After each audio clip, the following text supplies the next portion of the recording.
Hey, thank you for this comment. Absolutely. I totally agree that there are some difficulties. And the business number is just the facts. Those are just the facts about the work itself. And that's just the amount of work that you put in, and you have to analyze whether it's true work or lost time. Okay? And here's the thing about difficulties. Some of those are self-inflicted. You know that's true. I don't need to explain that to you. Some of that stuff is self-inflicted. I'll give you two specific examples. One, I was with a aircraft carrier manufacturer that builds airplanes for the Army Defense. And as I was walking through with the supervisor, I didn't know anything about this, but I understand a little bit to understand what the process is, so I can at least make an educated observation. I noticed that the individual that was torquing some bolts around this huge thing grabbed the torque wrench, right, adjusted it, and began torquing a lot of bolts on there. Then I said, "Hey, supervisor, is there a quality control check before you begin bolting that to make sure that it's correct?" He goes, "Yeah.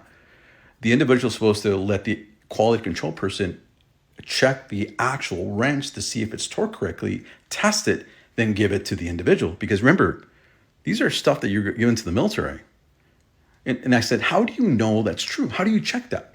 He goes, there's a checks and balances here. I said, "Can we check it?" We reviewed it. Guess what? It wasn't checked off. So what did the supervisor do? He was just floored about thinking that people knew what they were doing. He was just floored, like he was just embarrassed. Because again, back to your point, they know what to do. Here's another example. I was at a large welding plant because these guys were building the cages for the nuclear plant, right? For the nuclear, where they put the nuclear rods in there. And this is just the outer shell. Huge a welding shop. And the same thing, the supervisor, we're teaching how to conduct a huddle meeting so you can give job expectations and whatnot. And he said, they know what to do. And these are welders, right? Welders that know what to do. But the challenge was because there were welders that they were hiring as temporaries. So of course you have to communicate more. You can't just assume they know what to do. So anyways, in this particular example, he didn't want to do it. It's like, okay. Soon enough, I would say about an hour later, when we had to go follow up, those welders welded the studs of a nuclear box in the wrong location.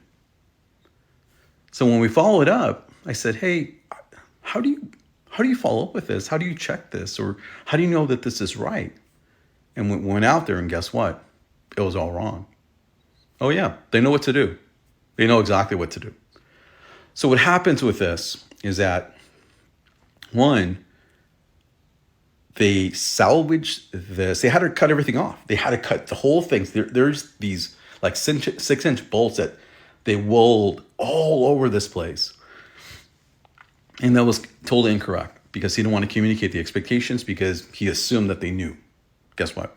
So anyways, they had to scrap everything because if you happen to take that thing off, and you know that, if you know how to weld and trade, you cut into the base of that plate a certain millimeters or certain inches of quality, you have to scrap the entire thing because it becomes a risk.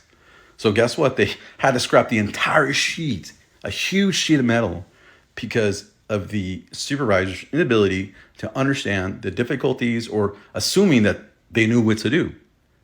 But I just asked the question. In those two examples, all I did was ask the question about the process, the expectation, and what was the reasonable expectation of the work that needed to happen. And the assumptions they made is that they know what to do. And this is what you're telling me, is that they know what to do.